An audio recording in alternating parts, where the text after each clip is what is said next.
السلام علیکم۔ کراچی کے جنوب سے 1420 کلومیٹر دور بحیرہ عرب میں طوفان تشکیل پا گیا۔ کراچی کا موسم متاثر، شہری ہو جائیں ہوشیار۔ تازہ ترین ویڈیوز کے لیے چینل کو سبسکرائب کر کے بیل آئیکن اور آل نوٹیفیکیشن پر کلک کریں۔ آپ کو بتاتے چلیں کہ بحیرہ عرب میں موجود ڈپریشن نے سمندری طوفان کی شکل اختیار کر لی۔ کراچی میں آج صبح سے حبس کا راج ہے۔ محکمہ موسمیات کے سائیکلون وارننگ سینٹر نے الرٹ نمبر 2 جاری کر دیا، جس کے مطابق سمندری طوفان کراچی سے 1420 کلومیٹر دور ہے۔ محکمہ موسمیات کا کہنا ہے کہ سائیکلون کے اطراف میں 80 کلومیٹر فی گھنٹہ کی رفتار سے تند و تیز ہوائیں چل رہی ہیں۔ طوفان اگلے 24 سے 36 گھنٹوں کے دوران شمال اور شمال مغرب کی جانب بڑھے گا۔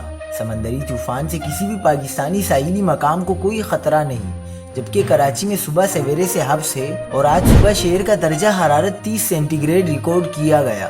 سمندری طوفان شمال اور شمال مغرب کی جانب حرکت کرتا رہے گا، تاہم پاکستان کے کسی بھی ساحلی علاقے کو طوفان سے خطرہ نہیں۔ مزید خبروں کے لیے دیکھتے رہیے حق پاکستان نیوز۔